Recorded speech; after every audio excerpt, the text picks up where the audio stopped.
प्यारे बच्चों, आज हम पढ़ने वाले हैं ज्योमेट्रिक मीन या गुणोत्तर माध्य। मैंने पहले ही गुणोत्तर श्रेणी और समांतर श्रेणी बता दिया है और समांतर माध्य भी मैंने पिछले वीडियो में अपलोड कर दिया है। चैनल सब्सक्राइब करके आप उनका अवलोकन कर सकते हैं। तो आप जान गए कि यदि हमको गुणोत्तर माध्य पढ़ना है तो इसकी आधार यानी गुणोत्तर श्रेणी को पढ़ना अनिवार्य है।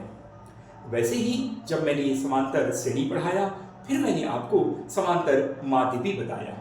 यानी समांतर माध्य पढ़ने के लिए आपको समांतर श्रेणी का अवलोकन करना होगा, समांतर श्रेणी के बारे में जानकारी हासिल करनी होगी, क्योंकि यह इसकी बुनियाद है।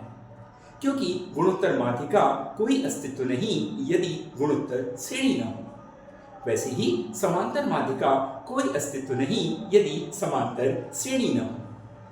यानी अगर समांतर श्रेणी हो तो समांतर माध्य होगा ही होगा, और गुणोत्तर श्रेणी हो तो गुणोत्तर माध्य होगा, या इसका उल्टा, अगर गुणोत्तर माध्य है तो गुणोत्तर श्रेणी का होना अनिवार्य है, और अगर समांतर माध्य है तो समांतर श्रेणी का होना अनिवार्य है। तो चलिए हम देखते हैं कि गुणोत्तर माध्य क्या है और गुणोत्तर माध्य कैसे निकाला जाता है।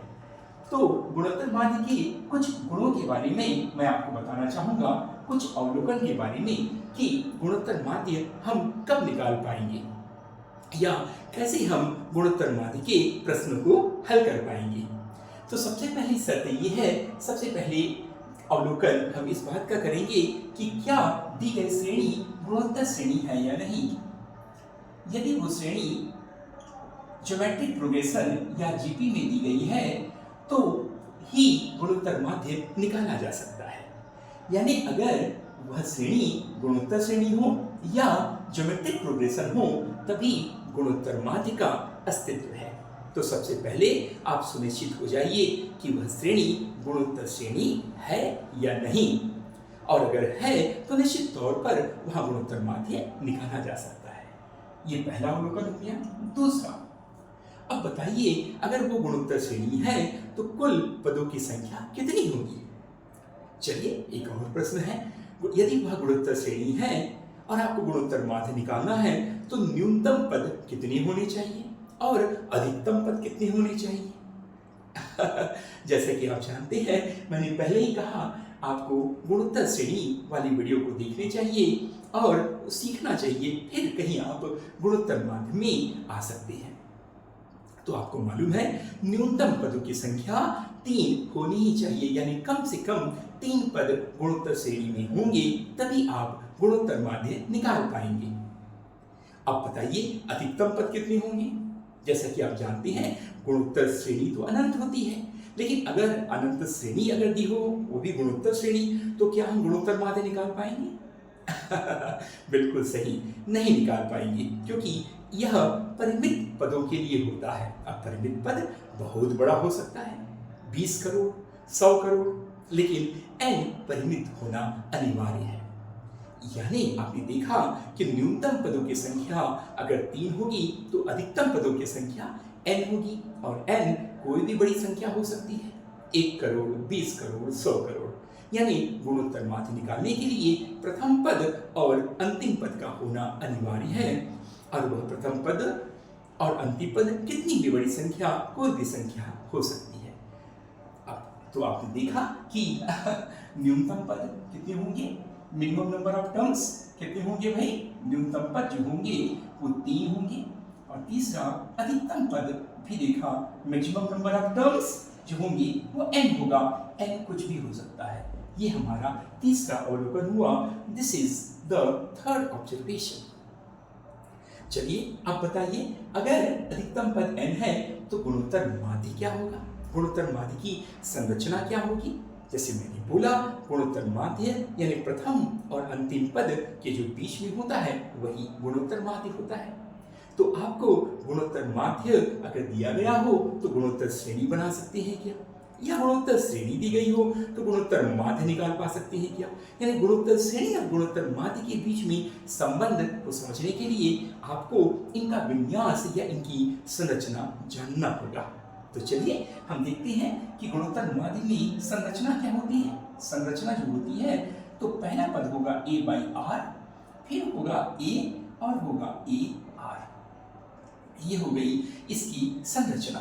यानी आपको मालूम है, मैंने समांतर गुणोत्तर श्रेणी में ऑलरेडी आपको बता दिया है कि a प्रथम पद होगा, r जो होगा सर्वानुपात या कॉमन रेशियो होता है, a जो होगा यही गुणोत्तर माध्य होगा, ज्योमेट्रिक मीन होगा, और ये अंतिम पद है जो कि a और r के गुणा से प्राप्त हुआ है। तो ये जो a होगा वह इन दोनों का गुणोत्तर माध्य होगा। तो आप देख सकते हैं न्यूनतम पदों की संख्या 3 है और जो बीच का पद है यही गुणोत्तर माध्य कहलाता है, जबकि यह श्रेणी गुणोत्तर श्रेणी होगी और इस श्रेणी का गुणोत्तर श्रेणी में होना अनिवार्य है। तो चलिए, ये तो कुल 3 पदों के लिए हो गया।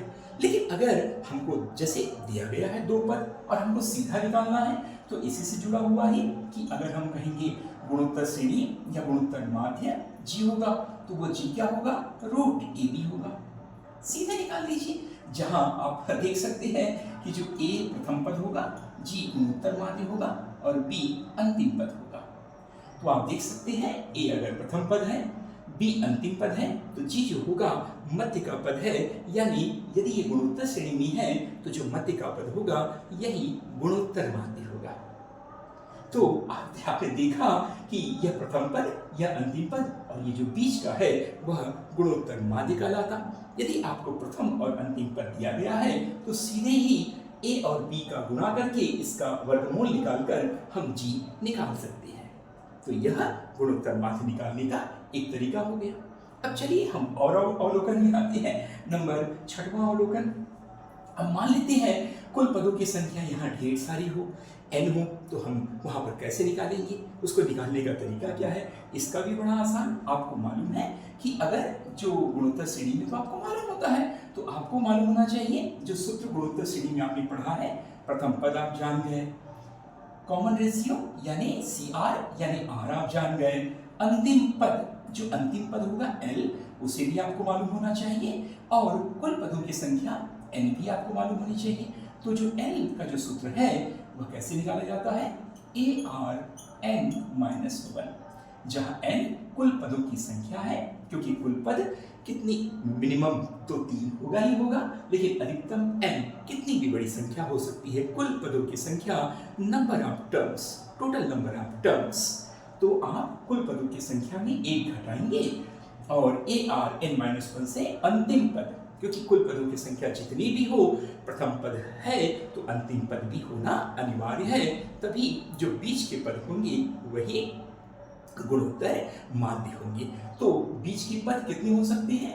अब जैसे मैंने बताया ये 3 है, तो अब बताइए गुणोत्तर माध्य की संख्या कितनी होगी? नंबर 7वां अवलोकन। यहाँ पर आपने देखा कि कुल पदों की संख्या भी निकाल लिए, अंतिम पद भी निकाल लिए। अब बड़ा इंटरेस्टिंग है कि गुणोत्तर माध्य की संख्या कितनी होगी। तो यहाँ पर हम देख सकते हैं नंबर ऑफ ज्योमेट्रिक मीन यानी गुणोत्तर माध्य की संख्या हमेशा n-2 होगी। कुल पदों की संख्या कितनी है? यहाँ पर 3 है, तो 3 में से 2 कम कर दिए तो 1 गुणोत्तर माध्य होगा। और अगर कुल पदों की संख्या 4 है तो 4 में से आप 2 माइनस कर दो तो 2 गुणोत्तर माध्य मिलेंगे। यदि 120 है तो चलिए बताइए 120 अगर कुल पदों की संख्या है तो कितने गुणोत्तर माध्य होंगे? वहां निश्चित तौर पर 2 कम कर दीजिए, 118। 118 क्यों? क्योंकि हमने प्रथम पद और अंतिम पद को हटा दिया, तो बचे कितने? तो 120 में पहले और आखिरी को हटा दिए तो 118 ही बचा ना, पहला और ये कट गया, 2 कट गया। तो 120 में 2 हटाने के बाद, प्रथम और अंतिम को हटाने के बाद बीच की होंगी वो सभी के सभी गुणोत्तर माध्य होंगे। यानी अगर गुणोत्तर माध्य की कुल संख्या 118 है तो बताइए कुल पदों की संख्या कितनी?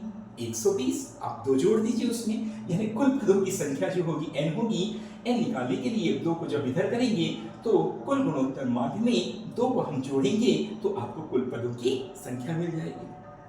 तो आपने बड़ी रोचकता से देखा कि कैसे इस गुत्थम गुत्थी में हम उलझे हुए हैं, और यह 7 अवलोकन कोई भी प्रतियोगी परीक्षाएं हो, कोई भी परीक्षाएं हैं, यदि ये आपके पास 7 अवलोकन हैं तो किसी भी परीक्षा में आप बाजी मार सकते हैं, बड़ी आसानी से उसे हल कर सकते हैं। तो चलिए हम देखते हैं कि इन प्रश्नों को कैसे हल किया जाए एग्जाम्पल से।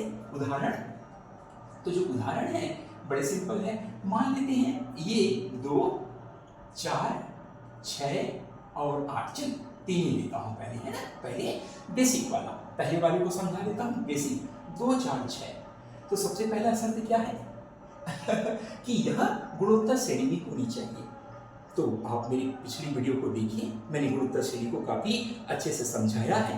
तो यदि गुणोत्तर श्रेणी में है तो निश्चित तौर पर गुणोत्तर माध्य होगा। तो ये गुणोत्तर श्रेणी में है नहीं, ये पहला पद है, ये गुणोत्तर माध्य है और यह अंतिम पद है। और गुणोत्तर माध्य कैसे, गुणोत्तर श्रेणी कैसे निकालते हैं वो आप देख लीजिए कि यह गुणोत्तर श्रेणी में है या नहीं। और यदि नहीं मालूम तो मैं बता दूंगा ए आर स्क्वायर, आर कितना है यहाँ पर, जो आप कोई भी पद लेंगे, आपने ये लिया 4, आप इसको डिवाइड कर दीजिए। इसका बहुत सरल तरीका है, ये 4 आप देख सकते हैं, 2, 4, फिर से मैं लिख देता हूँ, ये होगा 2, 4, 2, 4, 6 गुणोत्तर श्रेणी में नहीं था, इसीलिए मैंने कहा कि पहले ये कंफर्म कर लीजिए कि वो गुणोत्तर श्रेणी में है या नहीं। तो क्या होगा, ये देखिए कैसे निकालते हैं, 4 ये है, इस पीछे वाले पद से डिवाइड कर दीजिए 2 से, तो 4/2 यानी 2, 8 ले लीजिए, पूर्ण पद से विभाजित कर दीजिए, 8/4 यानी 2। हमेशा सर्वानुपात या कॉमन रेशियो या CR या R मिलेगा जो हमेशा बराबर होगा। तो यह गुणोत्तर श्रेणी में है। तो चलिए बताइए, ये गुणोत्तर श्रेणी में है, ये कंफर्म हो गया। और न्यूनतम पदों की संख्या 3 है वो भी मालूम है। तो अगर कुल पद 3 है तो यहाँ पर जो बीच का पद होगा वही गुणोत्तर माध्य होगा। तो हम बताइए कि कैसे निकालेंगे इसका 2 तरीका है निकालने का। पहला तरीका क्या है और दूसरा तरीका क्या है, दोनों सीधा हम यहाँ निकाल लेते हैं। तो मान लेते हैं ये 2 और 8 है, 2 और 8 है वो मतलब है, आप निकाल दीजिए जी, तो ये होगा जी, हमें नहीं मालूम, निकालना है, आपको मालूम है 4, पर 4 यहाँ आना चाहिए। हम देखते हैं कि वो 4 कैसे आएगा। तो हम क्या करते हैं, जी बराबर वर्गमूल AB, इस सूत्र से हमने देखा ये वाला 2 गुणा 8 यानी कितना हुआ 16, 16 का वर्गमूल कितना हुआ 4, यही गुणोत्तर माध्य है। कितना आसान है ना। यानी अगर आपको ये दिया गया है तो प्रथम पद और अंतिम पद दोनों का वर्गमूल निकाल देंगे तो 2 8 16, 16 का वर्गमूल कितना हो गया, ये 4 हो गया, परिणाम मिल गया, यही गुणोत्तर माध्य है ना। इंटरेस्टिंग। अब बोलेंगे चलिए इस सूत्र से निकालना है ये वाला सूत्र, और ये सूत्र कब काम आता है, ये सूत्र कब काम आएगा। अब देखिए जब बहुत बड़ा हो आप ये निकाल देते हैं, मान लेते हैं 2, अब मैं इसको बढ़ा देता हूँ 4, 8, 16, 32। चलिए अब ये देखिए, ये बड़ा इंटरेस्टिंग है। अब देखते हैं इसको हम कैसे हल करेंगे। तो यहाँ पर प्रश्न बड़ा सरल है, देखो ये प्रश्न मैंने गायब कर दिया इसको, ये इसको मैंने गायब कर दिया। अब देखिए इससे प्रश्न कैसे बनते हैं। पहला ये बोला है, आप बताइए कुल 3 गुणोत्तर माध्य निकालिए 2 व 32 के मध्य, यानी 2 और 32 के मध्य कुल 3 गुणोत्तर माध्य निकालिए। तो निश्चित तौर पर यह श्रेणी गुणोत्तर श्रेणी में होगी। और आपको मालूम है कि अगर यहाँ पर कुल कितने गुणोत्तर माध्य होंगे ये भी पूछा जा सकता है। चलिए अब यहाँ पर हो सकती है 5 गुणोत्तर माध्य, हो सकता है क्या, बिल्कुल नहीं, क्योंकि पदों की संख्या कितनी है यहाँ पर 2 में आप कितना जोड़ दीजिए, ये देखिए बड़ा आसान से, तो ये पदों की संख्या 1 और 2, तो यहाँ पर पूछा गया है कि 3 गुणोत्तर माध्य, 3 गुणोत्तर माध्य तभी होंगे जब पदों की संख्या 5 होगी। और यहाँ पर बोला है कुल पदों की संख्या 5 है, जिसमें पहला पद 2 और अंतिम पद 32 है, तो 3 गुणोत्तर माध्य निकालिए। तो अगर 3 गुणोत्तर माध्य बोला है तो निश्चित तौर पर कुल पदों की संख्या 5 होगी, यानी 3 गुणोत्तर। यहाँ से आप अवलोकन किसका करेंगे, 7वां का, कि अगर कुल गुणोत्तर माध्य अगर पूछा गया है कुल गुणोत्तर माध्य कितना होगा, भाई जितने पद हैं यहाँ पर कुल कितने पद है 5 में से 2 कम कर दिए, 3 गुणोत्तर माध्य होगा। और यदि यहाँ पर बोला गया है गुणोत्तर माध्य की संख्या 3 है, तो कुल कितने पद होंगे? यहाँ पर 3 गुणोत्तर माध्य निकालना है आपको, तो 3 में 2 जोड़ दीजिए। 2 किसको जोड़ेंगे? एक प्रथम पद को और एक अंतिम पद को, तो कुल पदों की संख्या कितनी हो गई? 5। तो चलिए हम केवल समझाते नहीं बल्कि यहाँ पर आपको दिखाते हैं कि कैसे। तो यहाँ पर 3 कैसे निकालेंगे? तो बड़ा सरल है। जब मैंने गुणोत्तर श्रेणी आपको बताया था तो इसका अवलोकन कीजिए, ये वाले का मैंने बता दिया, छठवां का n यानी अंतिम पद कितना है? 32। ये लिख दीजिए 32 बराबर प्रथम पद कितना है? 2, तो ये लिख दीजिए 2, है ना। r कितना है हमें नहीं मालूम, r ही तो निकालना है, क्योंकि एक बार r निकल गया तो आप गुणोत्तर श्रेणी में आप रख दीजिए, आपको उत्तर मिल जाएगा। तो चलिए हम देखते हैं r यानी ये r हो गया, है ना। n-1 कुल पदों की संख्या कितनी? 5, तो 5 ऋण 1 यानी 4, ये कट गया, कितना? 2, 16। तो हम क्या करेंगे? 2 की घात 4 कटेंगे। हमने 16 को क्या लिखा? 2 की घात 4 और r की घात 4। आप देख सकते हैं आधार है ना, ये घात अगर बराबर है तो आधार भी बराबर होगा। तो ये कितना हो गया? r बराबर 2। तो r बराबर 2 मिल गया तो इस सूत्र से आपने r यानी सर्वानुपात प्राप्त कर लिया।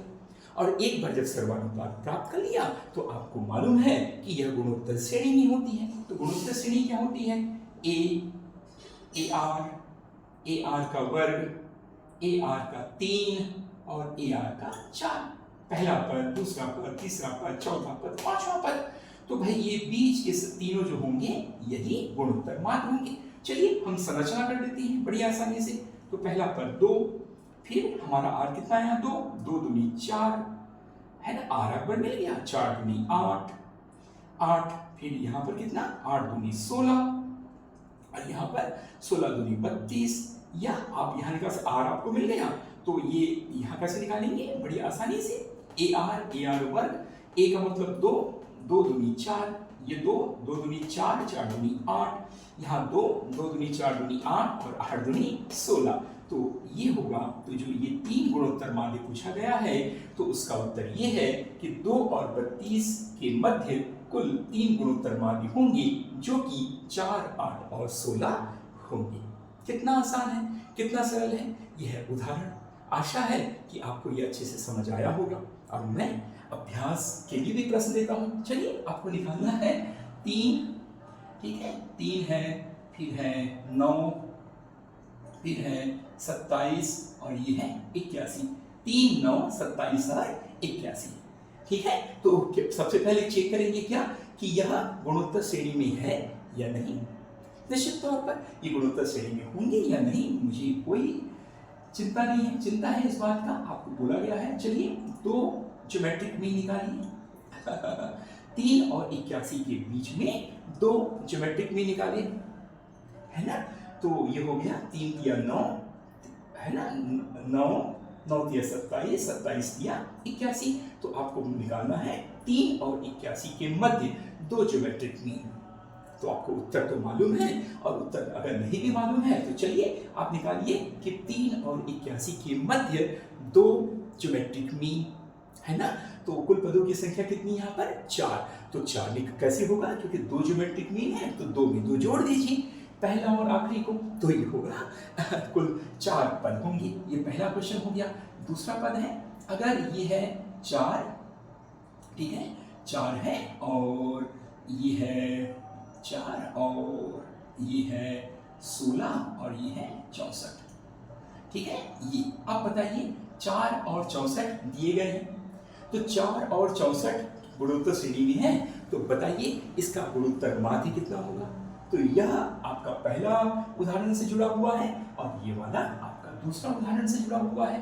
तो अगर 2 पद दिए गए हों तो आपको मालूम है गुणोत्तर माध्य की संख्या कितनी होगी तो कुल पदों की संख्या कितनी है? 3 में से 2 कम कर दीजिए, 1 आ गया।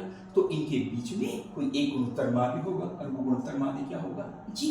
तो मैंने बताया है कि कैसे 2, यदि कुल पदों की संख्या 3 होती है तो यहाँ पर जी रखकर कैसे निकालते हैं। तो आपको बताना है कि अगर 4 और 64 के मध्य 4 और 64 के मध्य आपको गुणोत्तर माध्य निकालना है। बताइए।